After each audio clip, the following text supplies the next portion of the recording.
പത്തനംതിട്ട കോന്നി അടവി eco tourism കേന്ദ്രത്തിലെ കുട്ടവഞ്ചികൾ നാശാവസ്ഥയിലായിട്ടും പുതിയവ എത്തിക്കുന്നില്ല.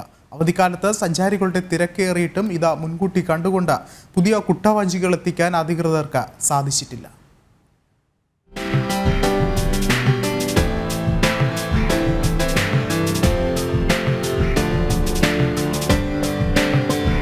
കല്ലാറ്റിലെ മുണ്ടാമൊഴി കടമാണിത്.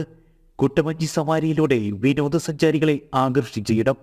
കോന്നി വനം വകുപ്പ് ഡിവിഷനിൽ വനവികാസ് ഏജൻസിയുടെ കീഴിലാണ് തണ്ണിത്തോട് അടവി ഇക്കോ ടൂറിസം പദ്ധതിയുടെ സവാരി കേന്ദ്രം പ്രവർത്തിക്കുന്നത്.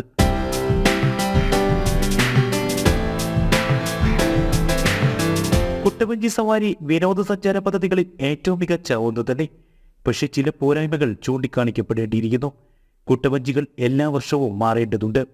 പക്ഷെ ഈ വർഷം അതുണ്ടായില്ല. കഴിഞ്ഞ മെയ്യിൽ ഇവിടേക്ക് എത്തിച്ച 27 കുട്ടവഞ്ചികളാണ് ഇപ്പോഴും ഉപയോഗിക്കുന്നത്. ഒരു വർഷത്തിനുപുറം കുട്ടവഞ്ചികൾക്ക് കേടുപാടുണ്ടാകും.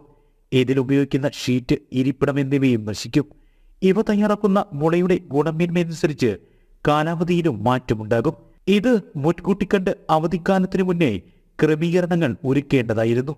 നമുക്ക് ഇവിടെ 26 കൊട്ടവഞ്ചിയാണ് ഉള്ളത്. 26 വഞ്ചിയും നമുക്ക് പൂർണ്ണമായിട്ട് ഉപയോഗിക്കാൻ പറ്റാത്ത ഒരു അവസ്ഥയിൽ വന്നിരിക്കുകയാണ്. ഏതാണ്ട് സാധാരണഗതിയിൽ 8 മാസം കൂടുമ്പോഴൊക്കെ കൊണ്ടിരുന്ന ഇപ്പം 11 മാസമാകുന്നു, ഒരു വർഷമാകാൻ തുടങ്ങുന്നു.